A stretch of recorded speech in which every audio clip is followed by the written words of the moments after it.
신경계 보도록 합시다. 자, 뉴런은 이제 신경세포죠. 신경세포라서 신경계를 구성하는 가장 기본이 되는 단위에 해당이 되고요. 자극을 받아들이고 신호를 전달해주는 기본적인 역할을 해주는 게 바로 저 뉴런에 해당이 됩니다. 그리고 참고로 저 뉴런은 신경세포는요. 한 번 분화가 일어나면 그 뒤로는 더 이상 분열되지 않아요. 그러니까 뉴런은 신경세포인데 얘가 다시 또 재분열을 해서 그 딸세포를 만들어내느냐 그러지 않아요. 네. 근육세포하고 신경세포는 다시 분열하지는 않습니다. 자, 그래서 뉴런의 구조랑 기능을 보면은 일단은 뉴런은 크기랑 모양이 일단 다양하고요. 대부분의 뉴런은 보면은 신경세포체에 그 다음에 신경세포체에 붙어있는 가지돌기 그 다음에는 그 뒤에 연결되어 있는 축삭돌기 해서 이렇게 크게 세 파트로 나눠져 볼 수가 있어요. 자, 신경세포체는 신경세포의 몸체예요. 핵을 비롯해서 여러 세포 소기관들이 있어요. 여기 안에서 대표적으로 세포의 기능을 수행한다라고 보면 되고, 뉴런의 생명활동에 필요한 다양한 물질하고 에너지를 생산하고 소비하고 하는 역할을 해주는 게 신경세포체고, 그다음에 그 옆에 달려있는 게 얘가 가지돌기인데, 보면은 가지돌기는 신경세포체에서 뻗어나온 짧은 돌기로 제일 중요한 역할이 뭐냐면은 앞에 다른 뉴런이 있으면 그 뉴런 또는 감각기관이 있으면은 그 감각기관의 세포에서 오거나 또는 앞에 있는 뉴런으로부터 신호를 받아들이는 역할만 해요. 얘는 받아들이는 역할만 하지 줄 수는 없습니다. 알겠죠? 자, 따라서 얘는 자극의 수용 역할을 해준다. 원웨이예요. 이쪽으로는 가능하지만 이쪽으로 가는 거는 불가능합니다.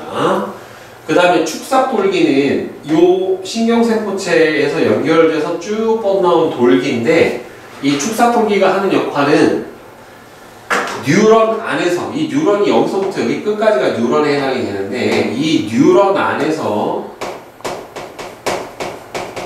뉴런 내 자극의 이동, 이거를 뭐라고 하냐면 전도라고 하는데, 뉴런 내 자극의 이동에 관여를 하던가 아니면은 다른 뉴런 쪽으로 자극을 전달시켜주는 역할을 하는 게 저 축삭돌기에 해당이 됩니다.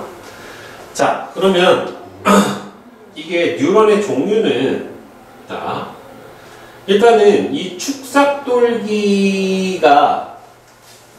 생긴 게 요렇게 아무것도 없이 매끈하게 생긴 이런 축삭돌기를 가진 뉴런도 있고요. 그 다음에 이렇게 중간중간에 뭔가가 있는 형태의 축삭돌기를 가지고 있는 뉴런이 있는데, 여기에 이렇게 둘러싸여 있는 요 형태를 뭐라고 하냐면 마리집이다 라고 얘기를 해줘요. 자, 그래서 얘를 마리집이라고 하고, 마리집이 있는 애는 마리집 뉴런, 없으면은 민마리집 뉴런, 이렇게 얘기를 해주는데, 이 마리집은요 슈반세포라고 하는 한 겹의 세포로 되어 있고요. 얘가 돌돌 말려있는 역할을 해요. 그리고 이 슈반세포는 일종의 무슨 역할을 해주냐면은 절연체 역할을 해줍니다. 절연체. 그러니까 처음부터 끝까지 다 쌓여있는 건 아니고, 슈반세포가 있고 약간의 틈이 있고 다시 슈반세포가 있고 약간의 틈이 있고 하는 이런 형태로 축삭돌기가 구성이 되어 있어요. 마리집 뉴런에. 근데 이 슈반세포는 요 앞에서 이 축삭을 아예 둘러싸고 있기 때문에 이 축삭 내에서 어떤 이온이 빠져나오거나 들어가거나 하는 거를 아예 차단을 시켜버려요. 그리고 여기에서 보면 축삭돌기에 있던 각종 막단백질들이 활성이 못 되기 때문에 이 슈반세포는 절연체로 전기적 이동이 일어나지 못하게 해주는 그런 역할을 해주게 되고, 이 마리집과 마리집 사이에 있는 약간의 틈이 있어요. 이 틈이 있는데 이 부분을 뭐라고 하냐면은 랑비의 결절이라고 얘기를 해줍니다. 실제로 마리집 뉴런에서는 이 랑비의 결절 부분에서 바로 자극의 탈분극, 분극, 재분극 현상이 저기에서만 일어나요. 근데 민마집 뉴런은 이렇게 마리집이 없기 때문에 모든 전 구간에서 뉴런이 갖고 있는 신경 자극의 전도 현상이 다 일어나요. 근데 마리집 같은 경우에는 요 랑비의 결절에서만 신경 자극의 전도 현상이 여기에서만 일어나주게 됩니다. 네. 그래서 나중에 이 두 개 때문에 무슨 현상 차이가 벌어지냐면 자극 전도 속도의 차이가 벌어지게 돼요. 그래서 일반적으로 이 랑비의 결절을 통해서만 자극이 전도되는 마리집 뉴런의 신경 전도 속도가 이 민마리집 신경에 의해서 전달되는 신경 전도 속도보다 더 빨라요. 이거를 뭐 B1이라고 치고 얘를 B2라고 치게 되면은 마리집 신경의 신경 전도 속도가 민마리집 신경보다 더 빠릅니다. V1이 V2보다 더 커요. 네, 이런 특징을 가지고 있습니다. 이제 왜 그런지 이제 뒤에서 배웁시다. 자, 그럼 이제 기능에 따라서 뉴런의 형태를 보게 되면은 일단 기능에 따라서는 구심성 뉴런, 그 다음에는 연합 뉴런, 그 다음에는 원심성 뉴런 이렇게 구분을 해줄 수 있어요. 그러면 구심성이면은 구심이라는 소리는 여러분들 물리에서 구심력은 이 중심으로 향하는 원운동에서 힘을 구심력이라고 해요. 따라서 구심성이라는 소리는 중심을 향해서 들어가는 뉴런이라는 소리고 원심성이라는 소리는 원운동에서 바깥으로 튕겨 나가려고 하는, 빠져나가려고 하는 힘이란 말이에요. 그러니까 원심성은 중심에서 바깥으로 전달이 되는 뉴런이다 라고 생각을 해주면 됩니다. 그래서 구심성 뉴런은 즉 감각기에서 받아들인 자극을 중간에 있는 연합 뉴런, 그러니까 여기 연합 뉴런은 보통 뭐가 연합 뉴런으로 구성이 되어 있냐면 중추신경이 연합 뉴런으로 구성이 되어 있어요. 그래서 저 감각에서 받아들인 자극을 중추신경을 구성하는 연합 뉴런으로 전달하는 뉴런이고 대부분의 감각 뉴런이 바로 요 구심성 뉴런에 해당이 됩니다. 그 다음에 연합 뉴런은 여기 나와 있는 것처럼 뇌하고 척수 같은 중추신경을 이루고 있고요. 구심성 뉴런, 감각 뉴런에서 온 정보를 통합해서 사고하고 판단하고 연결해서 원심성 뉴런으로 반응을 내리고 전달시켜주는 역할을 해주는 게 바로 이 연합 뉴런이고 원심성 뉴런은 이 연합 뉴런에서 내린 반응 명령을 반응기로 보통은 뭐 골격근이 될 수도 있고요. 내장근이 될 수도 있는데 반응기로 전달해주는 뉴런이고 얘는 운동 뉴런이 바로 여기에 해당이 됩니다. 자, 근데 이제 보면 모양이 조금 달라요. 자, 보면은 이 구심성 뉴런인 감각 뉴런하고 원심성 뉴런인 이 보통은 원심성 뉴런에 해당이 되는 건 운동 뉴런이거든요. 운동 뉴런이나 또는 자율신경인데 이 둘은 무슨 뭘 갖고 있어요? 마리집을 갖고 있죠. 그렇죠. 그래서 둘은 마리집 뉴런에 해당이 되고 연합 뉴런은 마리집이 없어요. 민마리집 뉴런에 해당이 됩니다. 그리고 이 감각 뉴런의 특징이 뭐냐면 신경세포체가 요 옆부분에 달려있어요. 이 옆부분에 달려있습니다. 이렇게 원심성 운동 뉴런이나 자율신경처럼 이 머리 부분에 채성신경이 달려있는 게 아니라 이 옆에의 신경세포체가 달려있는 이런 형태로 되어 있기 때문에 모양으로도 두 개를 쉽게 구분을 해줄 수가 있습니다. 자, 그래서 자극의 전달 경로는 자극을 받으면 자극을 수용하는 감각기로 가고 그 감각기에 연결된 각각의 구심성 뉴런, 눈이면 뭐 시신경, 그 다음에 코면 후신경, 그 다음에 뭐 입이면은 입에 있는 혀면은 미신경, 피부에 있는 뭐 피부 감각신경 이런 식의 자극신경을 지나 연합 뉴런, 중추를 지나서 원심성 뉴런을 통해 반응기 쪽으로 가서 반응을 해주게 됩니다. 자, 그 다음에 제일 중요한 이제 흥분의 전도 부분 한번 보도록 합시다. 자, 여기가 메인 파트예요. 자, 흥분. 뉴런이 자극을 받아서 세포막의 전기적인 특성이 변하는 현상을 흥분이라고 해요. 그러니까 아까도 얘기했지만은 뉴런 안에서 자극에 이동하는 방법을 선생님이 뭐라고 그랬어요?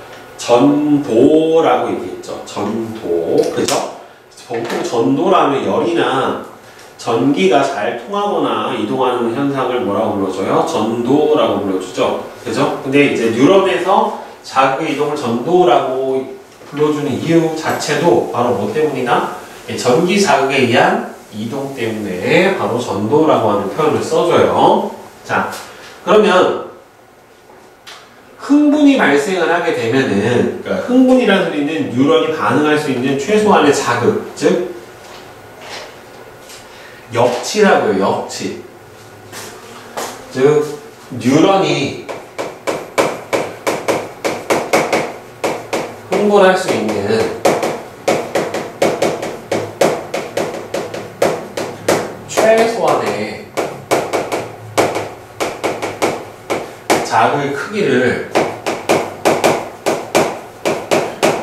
뭐라고 하냐면 역치라고 얘기를 해주고요.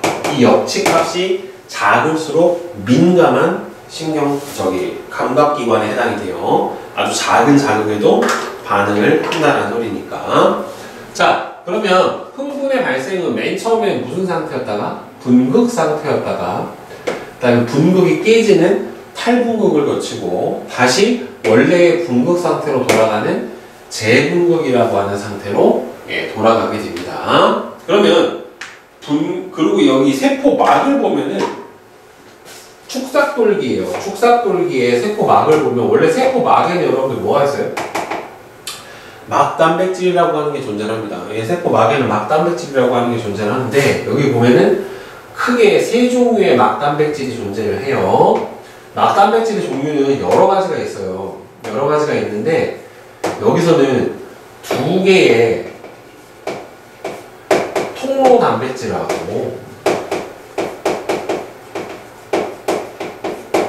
한 개의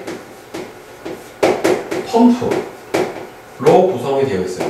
펌프는 아까 선생님이 얘기했던 능동수송 단백질에 해당이 됩니다. 저농도에서 고농도로 물질을 이동시켜줄 수 있는. 그러니까 이 부분은 다 뭐로 되어 있어요? 인지질 이중층으로 되어 있는 세포막으로 되어 있는 거예요. 아, 물론 여기도 있어요. 저쪽 한쪽 위에만 있는 거 아니고 아래쪽에도 마찬가지로 이 통로랑 펌프가 어떻게 된다? 존재를 합니다. 똑같이 존재하고 있는 거예요. 이 상태에서. 그리고 여기 안을 이온들이 채우고 있어요. 이온들이 채우고 있는데 밖에도 이제 뭐가 있냐면은 나트륨 이온이 있고 칼륨 이온이 있고 여기 안에도 나트륨 이온이 있고 칼륨 이온이 있고 자 이렇게 존재를 합니다. 근데 보면은 이게 이온뿐만 아니라 단백질을 구성하는 아미노산이 가지고 있는 전하의 종류도 있다란 말이에요. 그래서 밖에는 무슨 전하를 띠냐면 이 세포막의 밖은 플러스 전하를 띠고 있고요. 그 다음에 세포막의 안쪽은 무슨 전하를 띠고 있냐면은 마이너스 전하를 띠고 있어요. 이게 기본 상태예요. 자, 이 기본 상태에 해당이 되고 이 내부는 어떤 이온의 농도가 높냐면 칼륨 이온의 농도가 높아요. 그리고 외부는 나트륨 이온의 농도가 높습니다. 그러니까 농도 차가 존재를 하는 거죠. 그러니까 나트륨 이온의 농도는 어디가 높아요? 세포막 밖이 안쪽보다 높아요. 나트륨 이온은 평상시 상태에서. 칼륨은 어디가 높아요? 세포막 안쪽의 농도가 바깥쪽보다 더 높은 상태가 됩니다. 이렇게. 자, 그리고 여기서 선생님 통로 단백질이 2개고 1개의 펌프로 되어 있다라고 되어 있는데 1개는 무슨 통로 단백질이냐면은 나트륨의 통로 단백질이에요. 즉 나트륨 이온이만 이동할 수 있는 단백질 이동 통로가 하나가 있고 그 다음에는 칼륨 이온만 이동할 수 있는 칼륨 이온 통로가 존재를 해요. 두 개가. 그래서 나트륨 통로, 칼륨 통로라고 얘기를 하는 통로 단백질이 존재를 하는데, 나트륨 통로 단백질은 평소에 분극 상태에 닫혀 있습니다. 그 다음에 칼륨 통로 단백질도 닫혀 있는데 완전히 다 닫혀 있는 건 아니고 일부 조금 열려 있는 애들이 있어요. 그래서 평소에도 보면은 나트륨 이온보다는 칼륨 이온이 조금 더 투과율이 높아요. 투과도가. 그래서 완벽하게 닫혀 있는 건 아니고 닫혀 있는 애도 있고 안 닫혀 있는 애도 있기 때문에 칼륨은 약간 이동을 해요. 그럼 칼륨은 어디서 어디로 이동하겠어? 여기서는 확산이에요. 확산. 즉 칼륨은 안쪽의 농도가 바깥쪽보다 높으니까 안에서 밖으로 칼륨이 자꾸 빠져나가려고 하겠죠. 언제까지? 둘의 농도가 같아질 때까지. 확산이라고 하는 건 항상 같아질 때까지만 이동하는 거예요. 그래서 안에서 밖으로 칼륨이 빠져나가려고 할 거고, 나트륨 같은 경우에는 밖에서 안쪽으로 자꾸 들어오려고 할 거예요. 물론 통로는 닫혀 있더라도 여기 인지질 이중층을 통해서 잘은 이동을 못하지만 아주 미세하게 이동을 하려고 할 거란 말이에요. 그러니까 농도 기울기가 있기 때문에 나트륨은 계속 안으로 들어오려고 하고 칼륨은 자꾸 어떻게 돼요? 밖으로 빠져나가려고 할 거란 말이에요. 자, 그런데 평소에 이 상태, 즉 밖에는 나트륨 이온이 높고 안에는 칼륨 이온의 농도가 높은 상태에서 보면은 세포막 안쪽은 상대적으로 음전화를 띄고 있기 때문에 여기다가 전압계를 찍어요. 전압계를 콕 이렇게 찍어가지고 세포막 밖하고 안하고 두 개를 찍어서 비교를 해주는 거예요. 알겠어? 그러니까 세포막 안에다가 하나 찍고 밖에다 찍고 여기다 전압계를 찍어가지고 이렇게 전압을 측정을 해보면 안과 밖의 전압 차를 측정을 하는 건데, 밖을 기준으로 했었을 때 세포막 안쪽의 전압이 얼마나 낮은가 봤더니만 마이너스 70mV 정도가 낮아요. 그러니까 이건 무슨 소리냐면은 둘의 저위차, 전압차가 마이너스 70mV가 난다라는 소리예요. 즉 밖을 0으로 보면은 안쪽은 얼마가 되는 거예요? 마이너스 70이 되는 거고, 밖을 플러스 70으로 보면 안은 뭐가 되는 거예요? 0이 되는 거예요. 그러니까 바깥에 있는 세포막 밖의 전위가 안쪽의 전위보다 얼마나 더 높다? 70mV가 높다. 세포막 안이 70mV만큼이 어떻다? 더 낮다라고 하는 상태가 되는 겁니다. 알겠죠? 근데 이 상태, 즉 마이너스 70mV가 나는 이 상태를 계속 유지를 시켜줘야 돼요.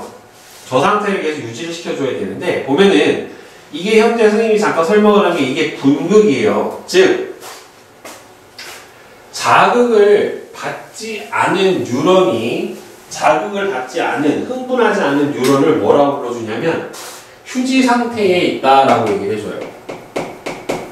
휴지 상태, 쉬는 상태인 휴지 상태에 있다라고 얘기를 해주고, 이 자극을 받지 않는 뉴런에서 세포막 안쪽은 상대적으로 음전화, 바깥쪽은 양전화를 띠고 있는 상태에 해당이 되는데, 보면은 이때 이온이 분포가 어떻게 돼 있고 이동이 어떻게 돼 있냐면 이 마이너스 70mV를 계속 유지를 시켜줘야 돼요. 왜 그러냐면 이 마이너스 70mV라고 하는 이 전위차가 점점 줄어들다가 얼마 이하로 줄어들면 그때부터 이 뉴런이 뭐가 될 수 있는 거냐면 흥분이 될 수 있는 거예요. 그러니까 예를 들어서 마이너스 70mV 상태로 유지가 되다가 얘가 한 마이너스 50mV 정도의 전위까지 올라가 버리면 전위차가 줄죠. 이러면은 뉴런이 흥분을 해요.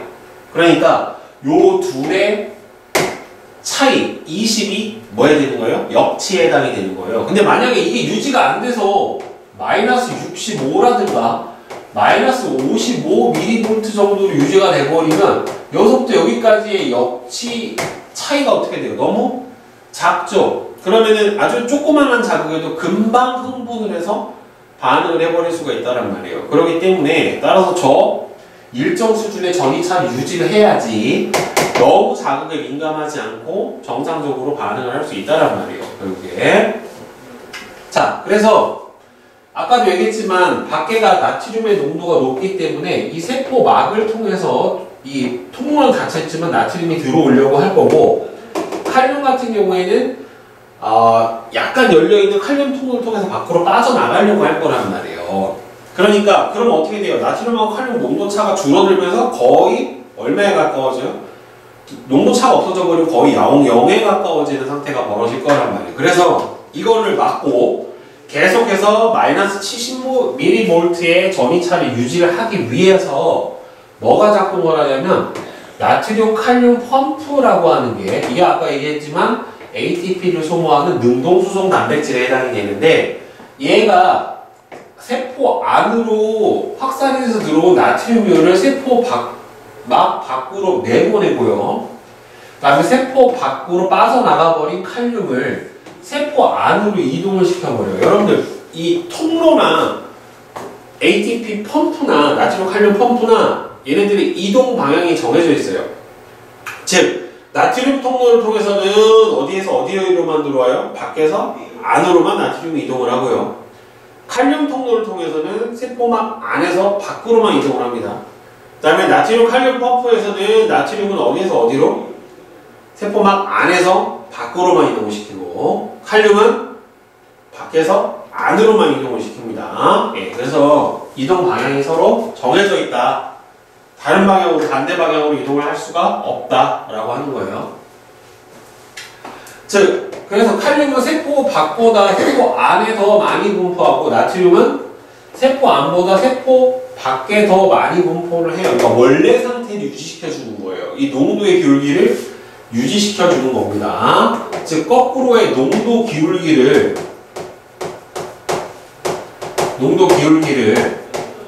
저 나트륨 칼륨 펌프가 계속 작동해요. 이거는 멈추는 경우가 없어요. 알겠죠? 즉 농도 기울기를 나트륨 칼륨 펌프가 계속 상시 작동하면, 계속 상시로 작동을 하면 유지를 시켜줘요. 이 농도 기울기 자체를. 그러니까 저 농도에서 어차피 여러분들 밖에서 안으로 나트륨이 들어오고 안에서 밖으로 칼륨이 빠져나가도 나트륨 농도는 어디가 더 높아요? 밖에가 항상 높아요. 즉 농도가 바뀌는 경우 자체는 없어요. 왜 그러냐면 확산을 통해서 물질이 이동을 한다고 하더라도 둘의 농도가 언제까지만 이동해요? 같아질 때까지만 이동을 해요. 농도가 이동을 해서 역전이 될 수는 없단 말이에요. 그렇기 때문에 항상 나트륨 이온, 이거는 꼭 기억을 해야 돼요. 항상 나트륨 이온의 농도는 항상 세포 밖이 더 높아요. 세포 막 밖이 높고, 칼륨 이온의 농도는 항상 세포막 안이 높습니다. 알겠죠? 자, 그래서 나트륨 농도 차이로 인해서 나트륨은 세포 밖에서 안으로, 칼륨은 세포 안에서 밖으로 확산하려고 합니다. 아까도 얘기했지만 일부 조금 열려있는 칼륨 통로를 통해서 세포 안의 칼륨은 세포 밖으로 확산하지만 세포 밖에 나트륨이 열려있는 나트륨 통로가 거의 없고 세포 막을 통해서만 이동을 하기 때문에 많이 들어오지는 못해요. 그렇다고 안 들어오는 건 아니지만. 네, 자, 그래서 세포막 안은 음전화, 밖은 양전화 상태를 이렇게 띄고 있는 이 상태를 무슨 상태라고 한다? 분극 상태다. 즉 흥분이 아직 도달하지 않은 분극 상태다라고 얘기를 해주고, 이때의 막 전이 차가 얼마에 해당이 되냐면 마이너스 70mV예요. 이 상태가 바로 무슨 전이라고 한다? 퓨지막 전이 또는 분극 상태 전이. 예, 이렇게 얘기를 해줍니다. 자, 그럼 이 상태에서 뉴런에 일정 수준 이상의 자극이 도달을 하면 무슨 현상이 벌어지냐면은 저 분극이 깨져버리게 되는 탈분극 현상이 벌어지게 돼요. 그래서 탈분극은 뉴런에 자극을 주면 나트륨의 통로가 닫혀있던, 대부분이 닫혀있던 나트륨 이온의 통로가 열리면서 바깥쪽의 나트륨 이온의 농도가 안쪽보다 높기 때문에 나트륨이 세포 안으로 와장창 들어와서 막전이가 갑자기 쭉 상승하게 되는 현상이 바로 탈분극 현상에 해당이 됩니다. 그래서 이온이 어떻게 이동을 하느냐? 탈분극에서 가장 중요한 역할을 하는 건 누구예요? 나트륨이에요. 나트륨이 가장 중요한 역할을 해주게 되고, 뉴런이 자극을 받으면, 역치 이상의 자극을 받으면 일부 나트륨 이온의 통로가 열려요. 그러면서 투과성이 확 증가해서 나트륨이 나트륨 통로를 통해서 세포 어디에서? 밖에서 안으로 확산해서 들어오기 때문에 일단 에너지 소비는 없고요. 나트륨 양이온이 안으로 들어오다 보니까 막전이가 어떻게 돼요? 올라요. 안쪽에 있는 막전이가 양이온이 많아지니까 마이너스 70에서 쭉 올라요. 올라서 역치 전이, 즉 흥분할 수 있는 전이 대략 한 아까 선생님이 얼마나 그랬어? 한 마이너스 50 정도 여기까지 도달을 해버리면 올라가서 대부분의 나트륨 통로가 갑자기 확 열려버리면서 나트륨이 대량으로 안으로 확산이 돼서 막전이가 쭉 올라갑니다. 그래서 자극을 받은 부분은 안쪽이 플러스가 되고 바깥쪽이 마이너스가 돼버린 전이의 역전 현상이 일어나요. 그래서 그 상태가 되면은 분극이 깨졌다라고 해서 뭐라고 불러준다? 탈분극이 일어났다라고 불러주는 겁니다. 그러니까 자극을 준 부분은 세포막 안쪽이 플러스로 바뀌어 있고 바깥쪽이 이렇게 마이너스가 되는 역전이 일어나게 되고요. 처음에 마이너스 70이었다가 요 정도가 역치전이에요. 그러니까 여기 한 50 정도까지 쭉 올라오면 그 다음부터는 나트륨 통로가 와장창 열리면서 나트륨이 쏟아져 들어오니까 쭉 전이가 올라가다가 플러스 35 정도까지 돼버리면은 더 이상 이제는 나트륨 통로가 열려있지 않고 이때 딱 닫혀버려요. 알겠죠? 자, 그래서 이때가 플러스 35까지 발생했을 때가 활동전이라고 하고, 활동전이의 크기는 플러스 35가 아니라 요 전이 차예요. 마이너스 70부터 플러스 35까지의 요 차이를 활동 전이의 크기라고 얘기를 해줍니다. 얼마가 돼요? 105mV 정도가 바로 활동 전이의 크기에 해당이 됩니다.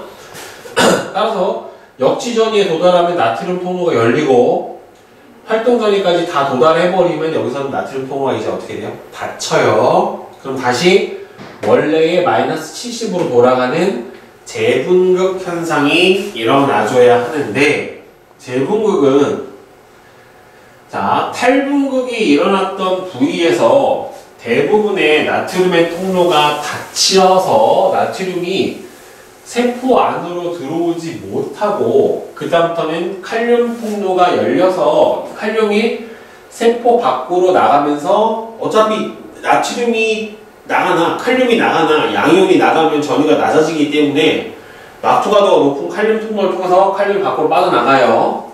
자, 그래서 아까도 했지만 여기 최고 전이에 도달하게 되면은 대부분의 나트륨 통로는 닫혀버리고 칼륨 통로가 열려요. 그래서 열려있는 칼륨 통로를 통해서 칼륨이 어떻게 됩니까? 밖으로 빠져나갑니다. 자, 그런데 여기서 주의사항은 나트륨이 여기서부터 쏟아져 들어와서 여기까지 들어오잖아요. 자, 나트륨이 어디에서 어디로 들어왔어? 세포막 밖에서 안으로 들어왔잖아요. 그러니까 최고 탈분극의 최고 전이가 나타난 요 지점에서도 항상 나트륨 이온의 농도는 어디가 높아요? 세포막 밖이 안보다 높아요. 바뀌는 지점은 없어요. 그럼 여기서부터 칼륨 통로가 열리면서 칼륨이 밖으로 빠져나갈 거란 말이야. 그래서 칼륨이 밖으로 빠져나가면서 전이가 쭉 낮아져요. 이온 수가 줄어드니까. 재분극이 일어날 때 칼륨 통로가 천천히 닫히기 때문에 얘가 나트륨 통로는 한 번에 빡 닫히는데요. 칼륨 통로는 천천히 닫혀요. 그래서 얘가 칼륨이 빠져나가다가 너무 많이 빠져나가서 원래의 휴지막 전이보다 조금 더 낮아지는 마이너스 80mV까지 낮아지는 현상이 벌어지게 되는데 이거를 뭐라고 하냐면 과분극이라고 하고요. 나중에 수능 문제나 내신 문제 풀 때 이 과분극 현상이 어떤 문제를 풀어내는 가장 중요한 키워드가 됩니다. 대략 흥분 자극이 도달하고 나서 여기까지 도달하는데 걸리는 시간을 문제마다 조금씩 다르게 주기는 하는데 그게 자극 전달 과정이나 아니면은 자극 전달 순서 등을 풀 때 키워드가 되는 게 이 과분극 시점에 해당이 돼요. 자, 그래서 이 상태까지 가서 더 낮아지면 여기서 다시 나트륨을 어떻게 돼요? 밖으로 빼고 칼륨을 갖고 들어오면서 즉 이 역할은 누가 하니까? 나트륨 칼륨 펌프가 작동을 하면서 원래의 분극 상태인 마이너스 70mV로 되돌아가게 됩니다. 이걸 뭐라고 불러준다? 재분극 상태에 도달했다라고 불러줍니다. 그래서 분극에서 탈분극부터 다시 원상태로 되돌아오는 이 과정까지가 흥분이 한 번 정도 된 거예요. 한 번 정도. 알겠죠? 탈분극이 깨져서 활동전이 발생을 하고 과분극 됐다가 다시 원래 휴지막전이까지 돌아오는데 걸리는 시간 이만큼 동안 한 번 정도가 됐다라고 얘기를 해줍니다. 저 과정이 축삭돌기에 있는 모든 부분을 거치면서 다 일어나게 되는 거예요. 결국에는. 자, 그래서 막전이와 이온의 투과도 보면 맨 처음에 마이너스 70mV였다가 탈분극이 일어나면서 나트륨 이온의 막투과율이 높아지고 막전이 올라가다가 그 다음에는 칼륨 이온의 투과도가 높아지고 칼륨 이온이 밖으로 빠져나가고 다시 원상태로 원복돼서 되돌아오게 되는 겁니다. 그러니까 탈분극에는 제일 중요한 게 누구다? 나트륨. 재분극에서는 제일 중요한 게 칼륨. 이렇게 보시면 돼요. 자,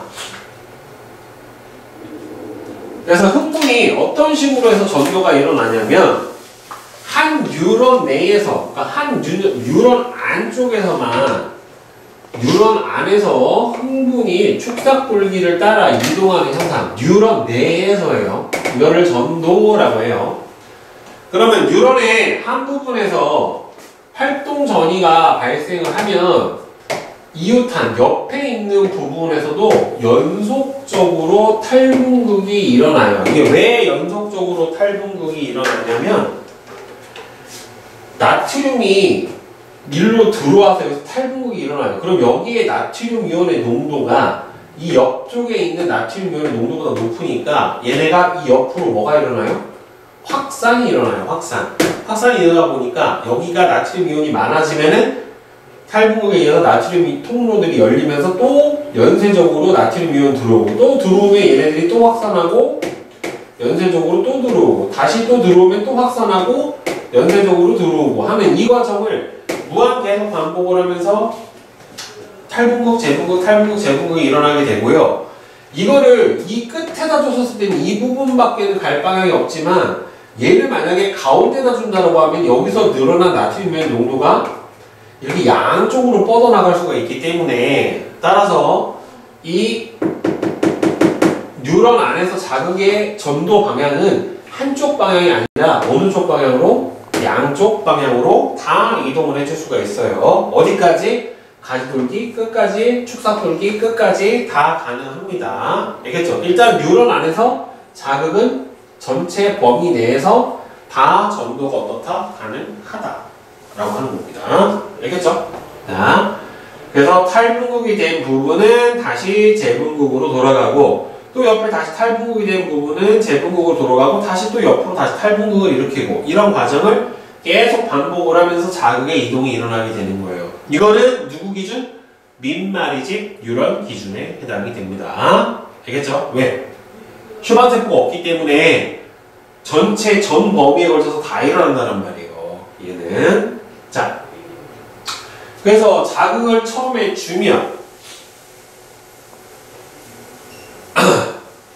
각 지점에서 측정한 막전이 지금 흥분이 도달한 순서 봐봐. 예를 들어서 뉴런이 이렇게 있어요. 뉴런이 이렇게 있고 하나, 둘, 셋, 넷. 자, 이렇게 네 가지 지점이 있다라고 쳐봅시다. 기억, 니은, 디귿, 리을. 근데 예를 들어서 여기서 흥분이 폰이 한번 이렇게 갔다가 탈분급되고 전도돼서 원상태까지 돌아오는데 걸리는 시간을 대략 과분급까지 걸리는 시간을 대략 3 정도로 한번 봅시다. 3ms. 자, 그리고 예를 들어서 자극의 뉴런의 자극의 전도 속도를 2cm/ms라고 칩시다. 이거 밀리세크예요. 그냥 세크가 아니라 1000분의 1초야. 자, 그러면 여기가 0, 거리가 2, 4, 6 이렇게 하고 자극을 여기다 주고 3ms 후에 각 지점의 전이가 어떻게 되는지 한번 측정을 해보라고 하면 봐봐. 요 지점은 지금 자극 주고 나서 3ms 후면은 여기서 시작이죠. 그럼 시작이면 여기서부터 자극 줬으니까 3ms 후면은 전이가 어떻게 나와야 돼? 마이너스 80에 도달해 있어야 돼요. 여기서 자극을 줬으니까 여기 마이너스 80이야. 자, 그럼 여기 지점 보자. 일단은 뉴런이 여기서부터 여기까지 자극이 가야 되죠. 얼마 걸려? 뉴런 전도 속도가 2cm/ms라고 했는데 여기까지가 2cm니까 가는데 얼마 걸려요? 1ms 걸리고 가는데 1ms 걸렸고 그 다음에 2ms가 흐른 거죠. 그죠? 그러면 자극이 도달하고 1ms, 2ms가 흘렀으니까 대략 0 정도 나올 거예요. 뭐 0. 그 다음에 여기는 일단 여기서 여기까지가 4죠. 여기서부터 가는데 얼마 걸려요? 2ms 걸리죠. 그 다음에 3ms 후 때 측정을 했으니까 가는데 2, 남은 시간이 1이니까 1ms 지난 요 지점 마이너스 50 정도의 전위에 해당이 될 겁니다. 그래서 멀리 있으면 일단은 멀리 떨어진 지점까지 가는데 걸리는 시간, 그 다음에 측정할 시간까지 도달하고 남은 시간, 도달한 전위, 그렇게 문제를 적용해서 풀어주시면 돼요. 저 전위 찾는 문제는 매번 나옵니다. 그리고 여기는 이제 여기서부터 여기까지 가는 데만 걸리는 시간이 얼마예요? 3ms니까 3ms 후에 측정을 하면 막 도달했겠죠. 자극이. 여기까지 가는 데가 3이니까. 그러니까 전위의 차이는 없을 거다라고 하는 거죠. 결국에. 자, 그 다음에 자극의 세기가 크면 활동 전위가 더 크냐 아니냐를 보면은 뉴런은 1초에 수백 번의 높은 빈도로 활동 전위가 발생을 하게 되고요. 그러니까 자극의 세기가 약하건 강하건 간에 막전위, 활동 전위의 크기 자체는 둘 다 변화가 없어요. 알겠어? 그러니까 여기도 35고 얘도 35야. 그러니까 활동 전위는 둘 다 얼마예요? 105mV로 변화가 없는데 다만 약한 자극은 강한 자극에 비해서 자극의 발생 빈도가 어떻게 돼요? 더 작죠.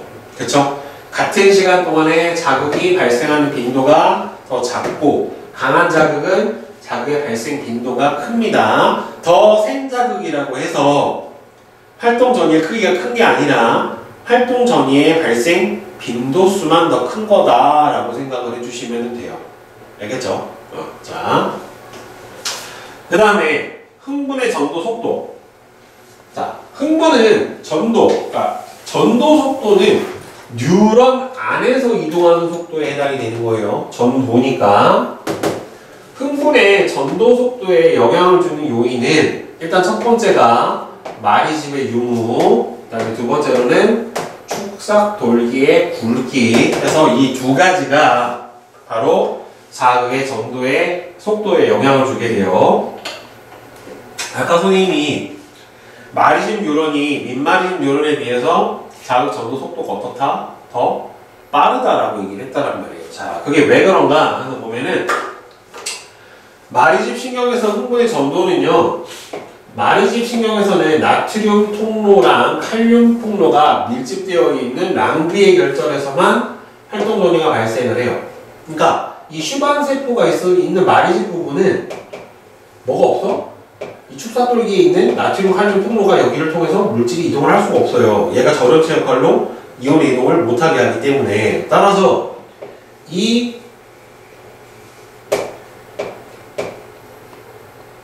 마리집과 마리집 사이에 있는 요 랑비의 결절, 요 부분에서만 나트륨 칼륨 통로 펌프가 있기 때문에 여기서만 탈분국 재분국이 일어나요. 그러면은 이 쌓여있는 요 부분에서는 그냥 확산으로만 자극이 쭉 이동을 한다는 말이에요. 어찌됐든 한번 탈분국 재분국이 일어나는데 걸리는 시간은 정해져 있고, 몇 회가 일어나서 여기까지 전달이 되느냐에 따라서 자극 전도 속도가 달라지는 거기 때문에, 따라서 얘 탈분국부터 다시 재분국, 탈분국 재분국을 여러 번 하면 할수록 어떻게 돼요? 시간이 오래 걸리는 거란 말이에요. 확산 속도가 더 빠르니까.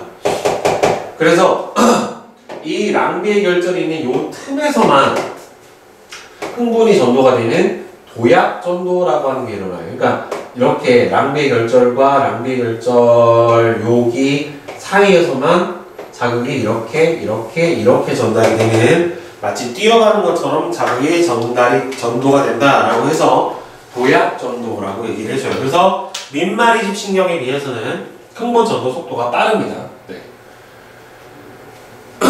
그러니까 얘는 처음부터 끝까지 쭉 다 모든 부위에서 탈분국, 재분국이 다 일어나지만, 얘는 요 랑비의 결절 부분에서만 탈분국, 재분국이 일어나니까 이 부분은 확산으로 간다는 말이에요. 그러니까 훨씬 더 자극 전도 속도가 어떻다? 빠릅니다. 네. 그 다음에는 축삭돌기의 굵기가 어떨수록 굵을수록 더 흥분 전도 속도가 빨라요. 왜 그러냐면 이 뉴런도 일종의 뭐냐면 저항이에요. 저항인데 전기 저항이 작을수록 전류가 잘 흐른단 말이에요. 근데 일반적으로 물리에서 나오는 내용이긴 한데 전기 저항 값은 단면적에 반비례하고 길이에 비례해요. 따라서 이 전기 저항이 작을수록 더 전류가 잘 흐르고, 따라서 흥분 전도가 잘 되는 거기 때문에 얘를 작게 하려면은 길이는 어떻게 되고요? 작아지고 단면적으로 어떻게 돼야 돼요? 커져야 돼요. 네, 그렇기 때문에 굵을수록 흥분의 전도 속도가 저항값이 작아서 어떻다? 더 빠르다 라고 생각을 해주시면 됩니다. 알겠죠?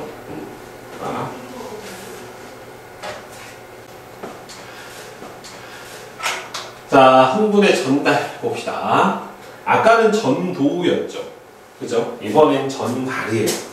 전도와 전달의 차이는, 전도는 뉴런 안에서 자극이 이동을 하는 거를 전도라고 하고, 전도는 양방향으로 다 일어납니다. 근데 전달은 한 뉴런에서 다른 뉴런으로, 한 뉴런에서 다른 뉴런으로, 뉴런과 뉴런 사이의 자극이 이동하게 되는 현상은 전달이라고 얘기를 해요. 그리고 특이하게 뉴런과 뉴런의 연결 부위를 뭐라고 해주냐면은 시냅스라고 얘기를 해줘요. 이제 또는 신경의 마디다, 신경절이라고 얘기를 해주는데, 보면은 이 특이하게 이 시냅스라고 하는 틈을 이용을 해서 자극의 이 전달이 일어나다 보니까 뉴런 흥분 방향의 일방성이 정해지게 되는데, 보면은 이 시냅스, 그러니까 시냅스가 정확히 어디냐면, 이렇게 뉴런이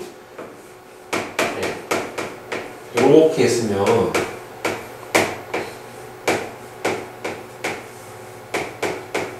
이 뉴런과 뉴런 사이의 연결 부위, 여기를 시냅스라고 합니다. 또는 신경절이라고 얘기했는데, 이 부분을 확대해서 보면 이렇게 되어 있는 거예요. 여기가 어디냐면은 축삭돌기 말단이에요. 축삭돌기 말단에 해당이 되는 거고, 여기에 보면은 시냅스 소포라고 하는 게 이 축삭돌기 말단에만 있어요. 그러니까 가지돌기 쪽에는 이 시냅스 소포가 없어요.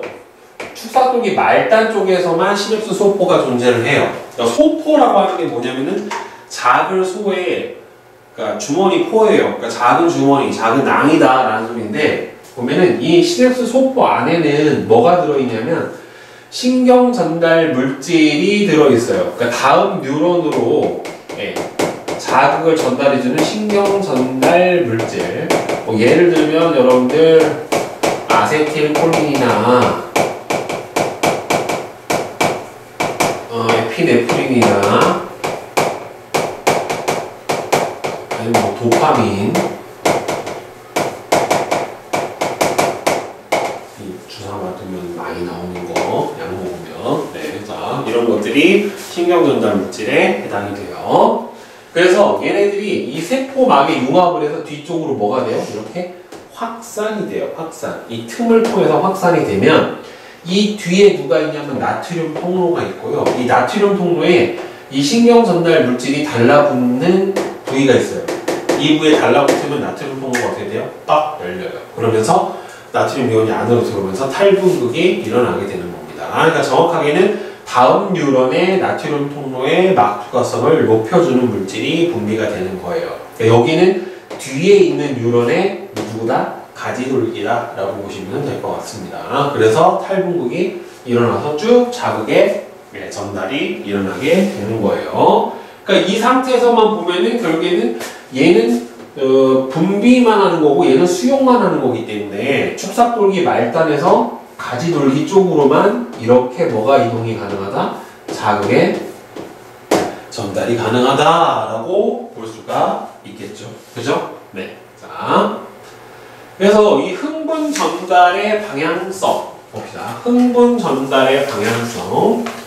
신경 전달 물질이 들어있는 시냅스 소포는 시냅스 이전 뉴런의 축삭 돌기 말단에만 있고요. 신경 전달 물질의 수용체는 시냅스 이후, 신경전 이후 뉴런의 신경세포체나 가지돌기에만 있어요. 따라서 분비되는 곳과 수용되는 곳이 정해져 있기 때문에 흥분은 시냅스 이전 뉴런의 축삭돌기 말단에서 시냅스 이후 뉴런의 가지돌기나 신경세포체 쪽 이렇게밖에는 전달이 안 됩니다. 역으로 갈 수가 없어요. 그래서 보면은 자극을 요 중간 지점 쪽 가운데 있는 뉴런의 중간에 주면 자극의 전도는 양쪽 방향으로 다 가요. 여기까지 끝에서 끝까지 다 갈 수 있는데 여기서 이 다음 뉴런으로의 전달이 안 돼요.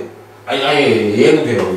얘는 왜? 쫓아오기 말단에서 가지돌기 쪽으로 전달이 되기 때문에 여기서 일로 넘어가고 전도가 여기서 끝까지 다시 일어나요. 그런데 여기서 요 역방향 쪽으로는 못 갑니다. 그래서 자극 전달이 안 일어나기 때문에 당연히 이쪽으로 흥분 전달 자체가 안 돼 버려요. 이게 특징에 해당이 돼요. 그래서 이 시냅스를 가지고 있기 때문에 뉴런은 자극 전달에 뭐가 있다? 방향성을 가진다 라고 얘기를 해 줄 수 있습니다. 알겠죠? 네. 뉴런은 그래서 자극 전달의 방향성을 가지게 됩니다. 자, 그러면 이 시냅스에서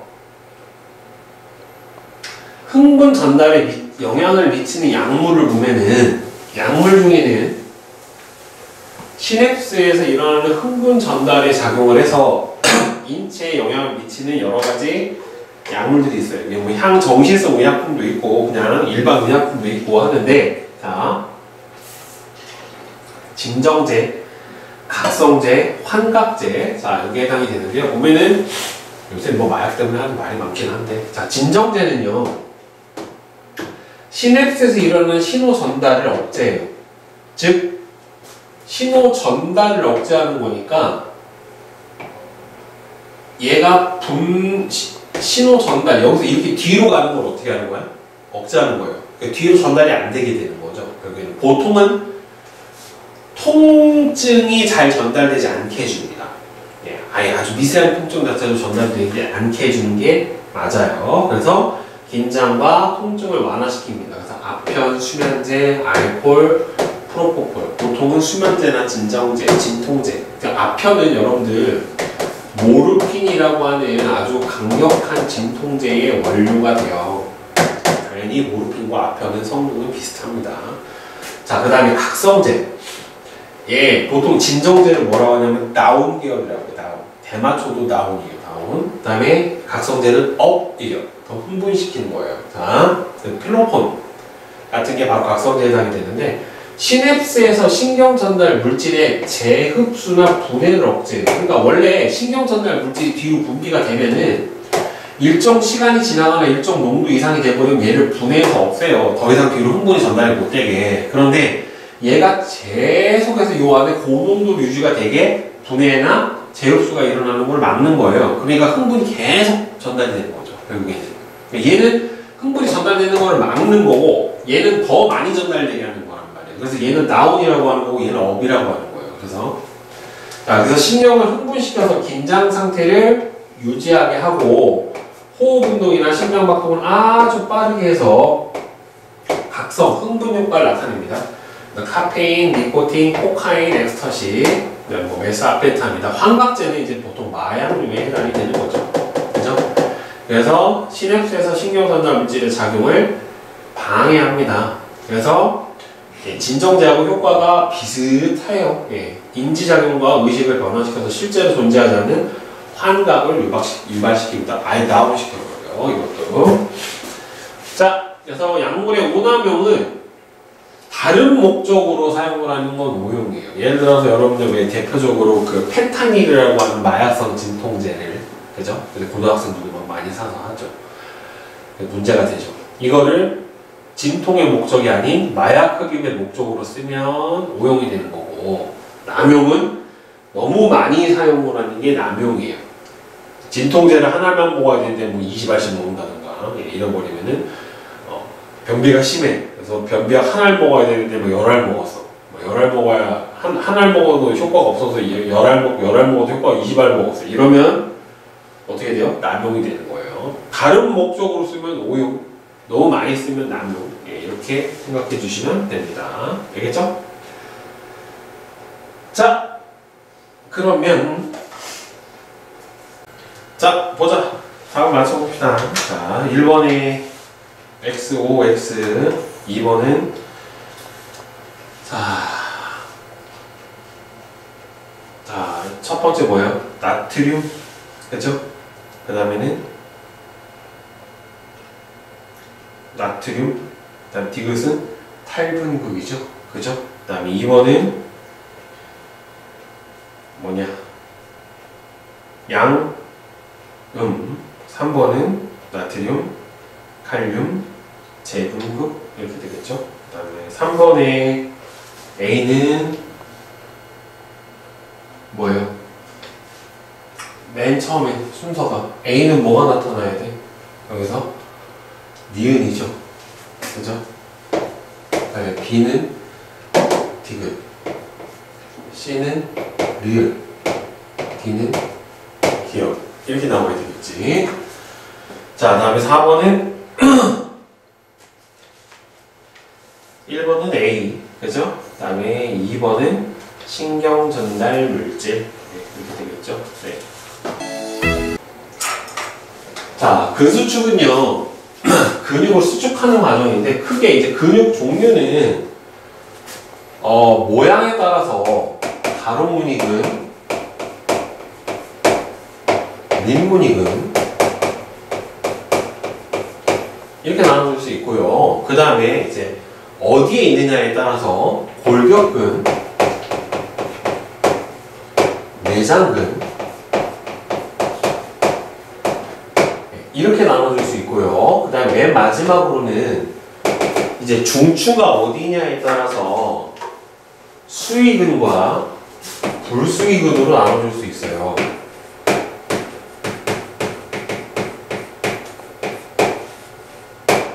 자, 가로무늬근하고 밑무늬근은 말 그대로 가로무늬근은 이렇게 결 형태로 가로무늬가 있는 근육이에요. 보통 우리가 소고기 먹으면 소고기에 결이 있죠. 그 결처럼 가로무늬가 있는 근육을 가로무늬근이라고 하고, 가로무늬근은 보통은 골격근을 구성을 합니다. 단 가로무늬근인데 내장근이 하나가 있어요. 예외가 딱 하나 있는데 심장근은 내장근이지만 가로무늬근에 해당이 됩니다. 그다음 밑무늬근은 대부분이 다 내장근을 구성해요. 소장, 대장, 뭐 위장, 예, 이런 데가 바로 우리가 흔히 보는 곱창, 예, 이건 결이 없잖아요. 예, 이런 걸 오늘 민분유근이라고 하고요. 골격근은 우리의 뼈에 붙어서 예, 우리 몸을 움직일 수 있는 근육이고, 내장근은 예, 우리 몸에 당연히 어떻게 내장기관을 구성하는 근육에 해당이 돼요. 그러면 수익근의 중추가 어디냐면은 대뇌예요. 따라서 수익은 우리의 의지대로 움직일 수 있는 근육이에요. 보통은 골격근은 다 어디에 해당이 돼요? 수익근에 해당이 되고요. 불수익근은 내장근이에요. 그래서 대뇌를 제외한 나머지가 보통은 어디에 해당이 돼요? 뭐 중간뇌라든가 연수라든가, 네. 그다음에는 뇌교라든가, 예, 이런 데가 바로 불수익근의 중추에 해당이 됩니다. 보통은 자율신경계가 연결이 되어 있는 부분에 해당이 돼요.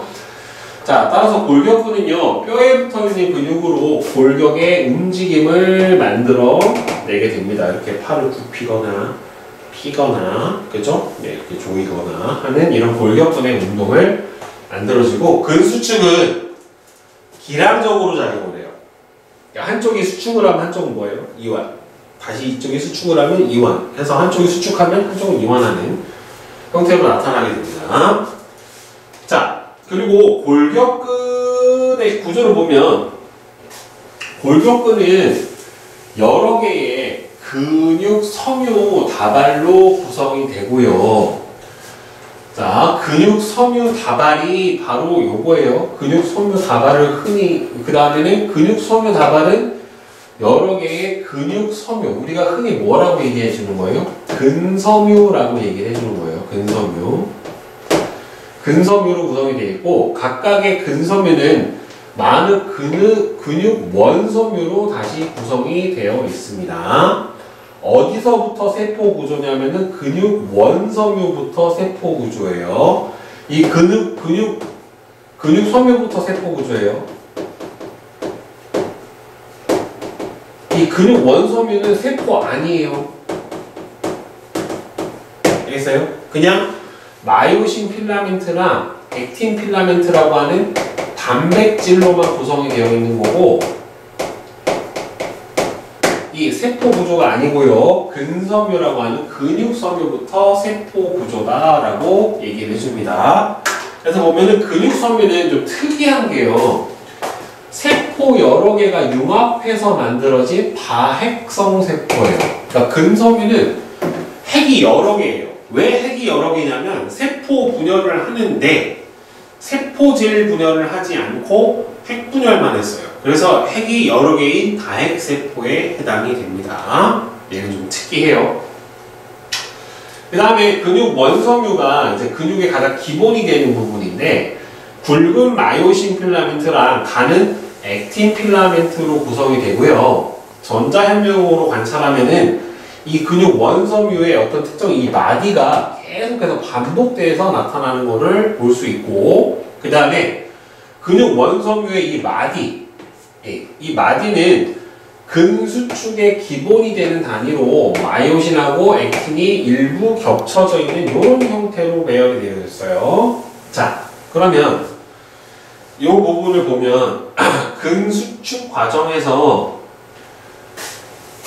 여기가 마디예요, 마디. 여기가 마디.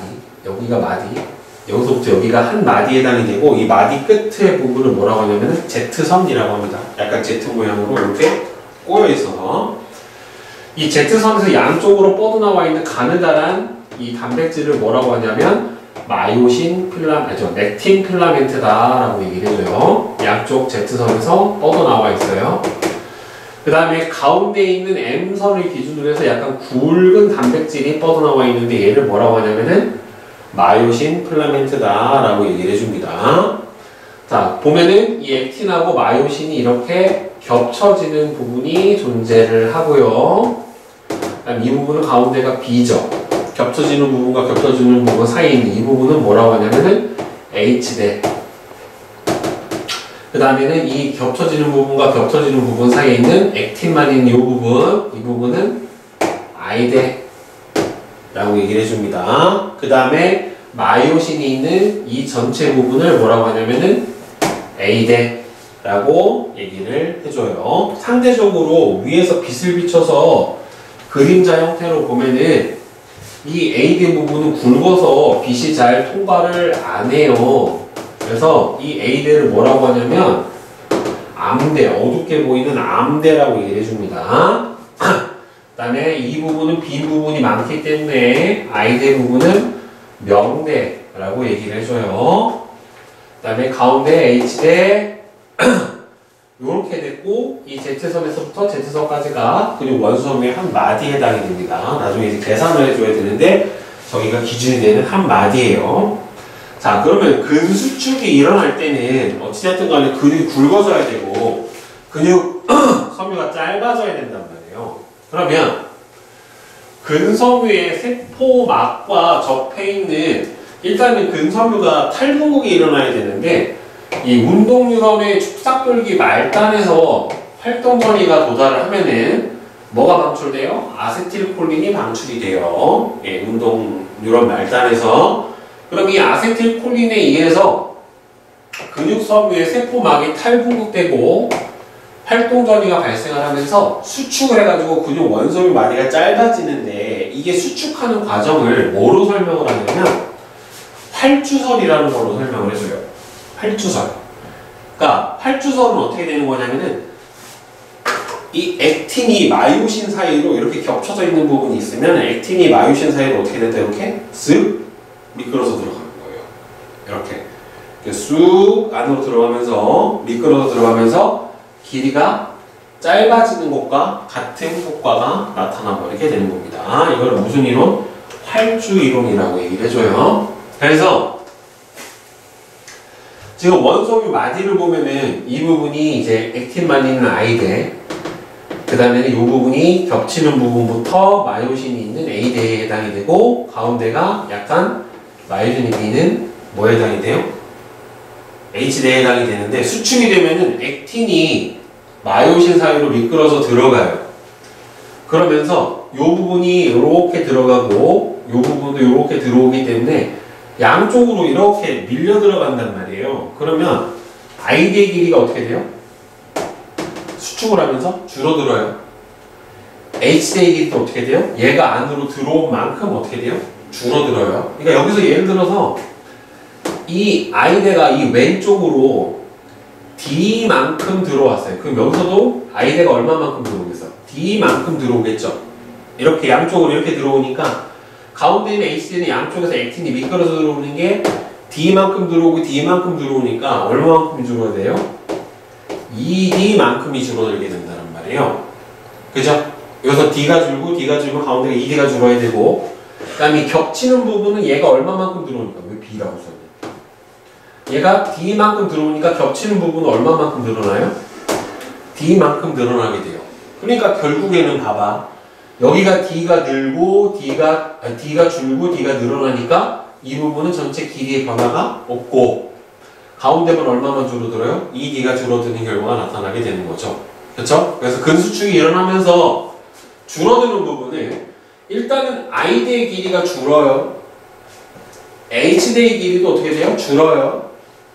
그런데 이 전체 마요신만 있는 부분이 A대의 길이 자체는 변한다 안 변한다? 변하지 않습니다. 여기서 뭐만 미끄러져 들어오니까 액틴만 미끄러져 들어오는 거기 때문에 A대의 길이는 변하지 않아요. 그러면 일단 여기서 감소하는 부분은 어디가 감소해? I대. 그죠? 그 다음에는 H대. 감소합니다. 그 다음에 늘어나는 부분, 증가하는 부분은 어디가 늘어나요? 여기 겹치는 부분이 늘어납니다.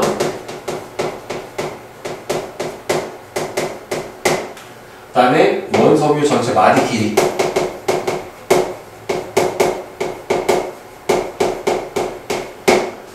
그 다음에 불변. 변화가 없는 거는 어디가 불변이에요? A대의 길이가 불변입니다. 알겠죠? 여기는 길이 변화 자체가 아예 없어요. 네. 해서 이런 식으로 근수축이 일어나게 되고 이때 수축할 때는 당연히 뭐가 일어납니까? ATP의 소비가 일어나게 됩니다. 알겠어요? 그러니까 ATP의 소비가 일어난다는 소리는 원래 ATP가 어떻게 생겨먹었어? 아데노신에다가 리보스에다가 인산이 3개 붙어있는 게 뭐예요? 이게 ATP잖아요. 그러니까 ATP가 소비된다는 소리는 여기가 끊어지는 거예요. 하나가. 즉 ADP와 인산으로 쪼개져요. 그러면서 칼로리가 소비가 됩니다. 1몰당 7.3kcal라고 하는 열량이 나와서 바로 근수축에 활용이 됩니다. 알겠죠? 네. 자, 그 다음에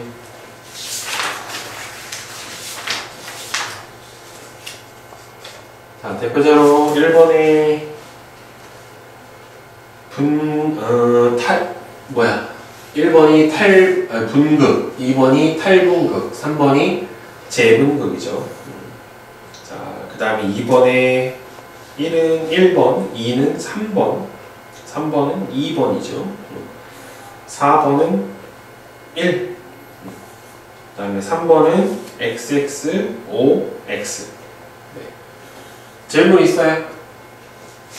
없어? 자, 그 다음에 옆에 자유 2. 자, 기억은 나트륨 이온이고, 얘는 칼륨 이온에 해당이 되겠죠. 그죠? 자, 그 다음에 2번은 T2, T1.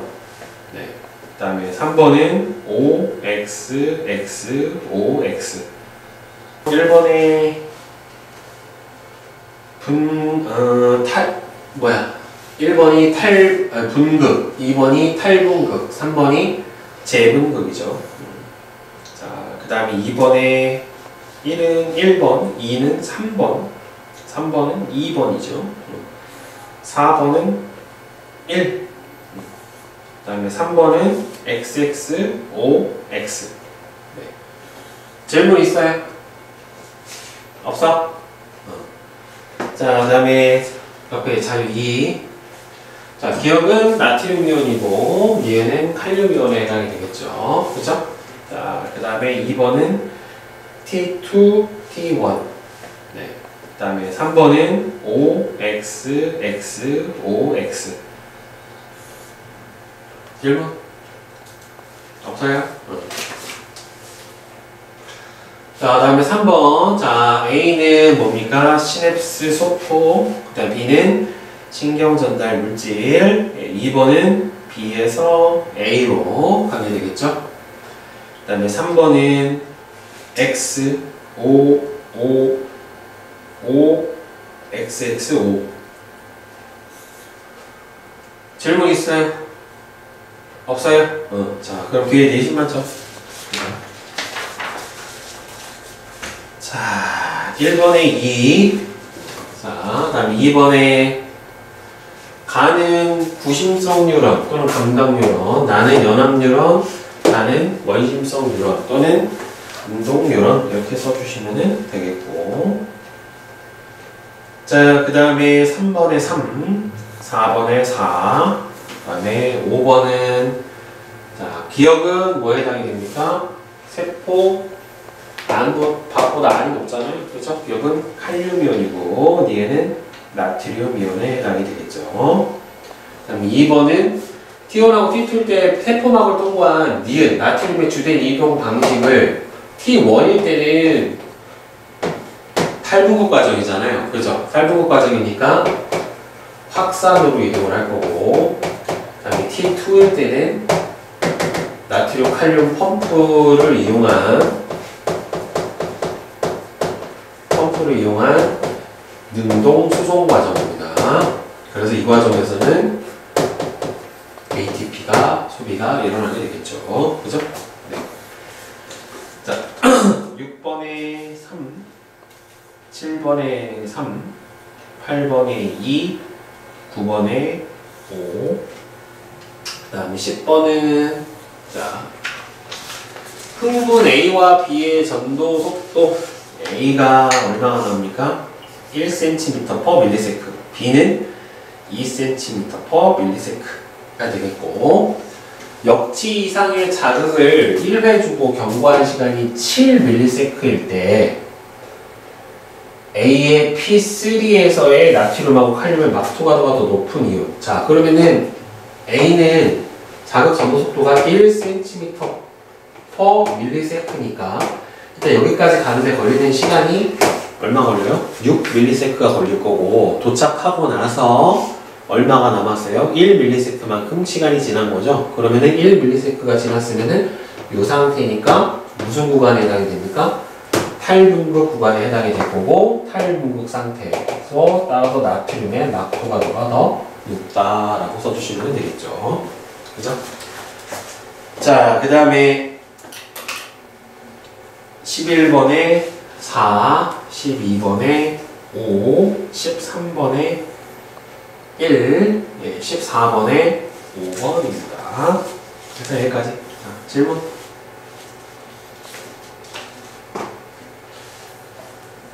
질문. 없어요?